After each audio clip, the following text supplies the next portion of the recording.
That, ladies and gentlemen, is the infamous yellow light of death on the PlayStation 3. Some of you may know what this is, some of you may not. But if you have it, there's a good chance that it is a problem with either the CPU or the GPU separating from the board. What happens is the solder gets hot from just normal use, and the solder melts and loses contact with the board. There's a probably a good 90% chance that this is your problem if you have the yellow light of death.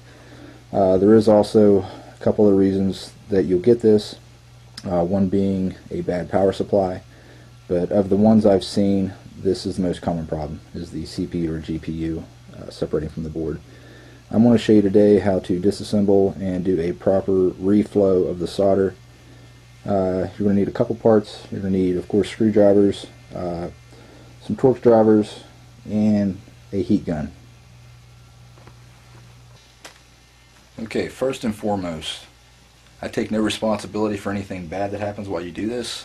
It's a pretty straightforward process if you're somewhat familiar with electronics and just an all-around general handy person. If you don't want to attempt this, you can send your PlayStation 3 back to Sony and they will fix it for $150 plus tax and whatever. Me, I'm cheap. I like to try to fix things myself, and that's why I decided to do this. Alright, the first thing you're going to want to do is remove the hard drive. Hard drive is behind this little door. You simply lift up the corner. That exposes the hard drive. Very important, get a screwdriver that fits this blue screw. Otherwise you will strip the head. There have been a lot of reports of people stripping heads on these, and it's going to be next to impossible to get out if you strip it. With my proper screwdriver, simply going to take it out. Fairly simple if you have the proper tools. Slide it back, well, towards the front of the PS3 rather, and pull it out. This is an upgraded hard drive that I bought. It is a 500 gig.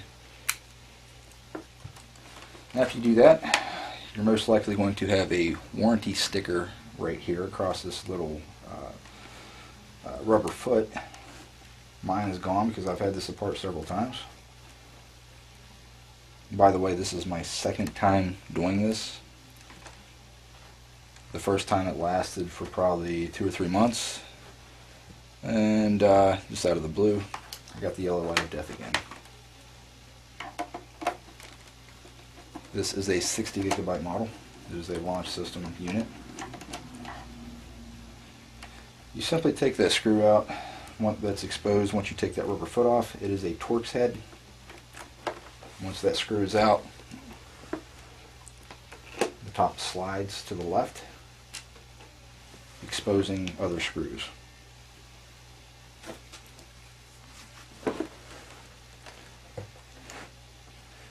There are screws marked with arrows. Anywhere there's an arrow, you need to remove that screw. To save time, I'll remove these screws and we'll start up again. Okay, now that we have the screws out, what you want to do, simply lift from the back and it folds forward. Now if you have a 60 or an 80 gig model like myself, you want to be careful during this process because there's a ribbon cable attaching the memory card readers. Disconnect that and the top is off. Also, you want to make sure this is disconnected from any power supply before you attempt this. Bad things happen when people try to tinker with electronics while they're plugged in. Then what you want to do is remove the Blu-ray drive. There's a connector here, I believe that's for the power. Then be careful when you do this because there's a big ribbon cable underneath of it. You just simply lift these little tabs and the cable slides out.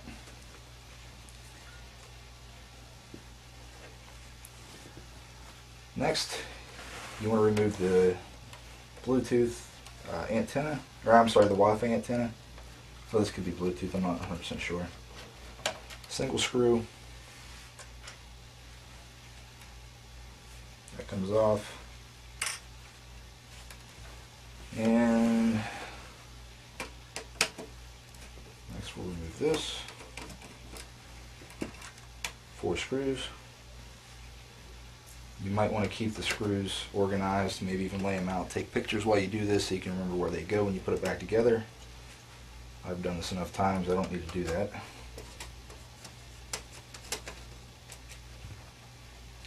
There's another ribbon cable you need to disconnect here.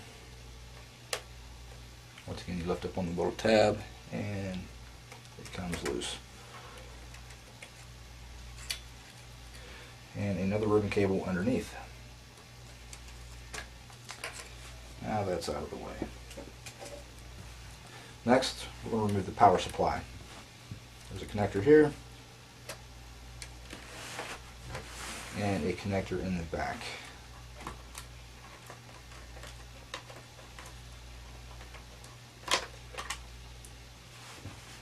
There are a total of 6 screws here, one of which is a ground.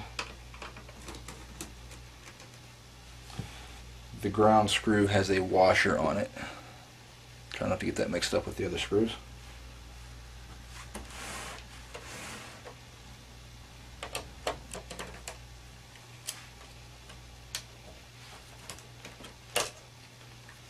And our power supply is now removed. Alright, the next thing you want to do is remove the switch for the power inject. There's also a ribbon cable on there. You want to flip the tab up, pop that ribbon cable out, and there are 2 screws here and 2 screws here. I'm going to remove those. And that will release the power switch and the bracket that it sits on. Next, we're going to remove these screws. Like the top case, these are also marked with arrows. Now, all of these are Phillips screws, but there are going to be 2 that are smaller in size. Don't try to use the same screwdriver, you'll just strip them, have problems. And the smaller screws I was talking about are there and there. Basically what these 2 screws do is hold the protective casing together. It protects the motherboard. You can take those out now or later. I choose to take them out now. Alright, now this should come out. There we go. Set this to the side. Now there are some plastic tabs here, here, and 3 on the bottom. That removes the back side.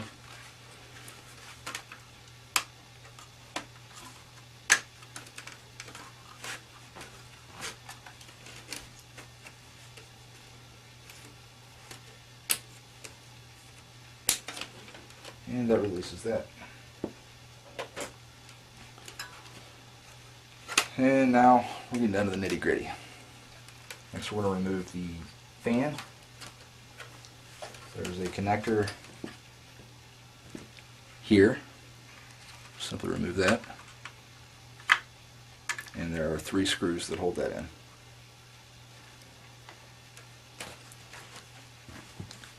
After those 3 screws are removed, the fan just pops out. You'll notice there's another tab here.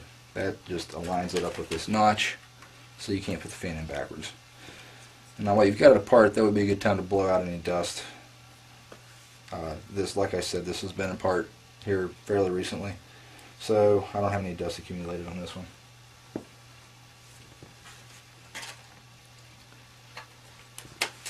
Alright, next you're going to want to disconnect the battery. This is what keeps your memory when the system's unplugged.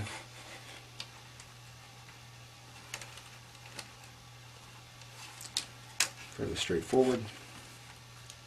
There are also 2 screws that hold the hard drive bay in. You want to remove those.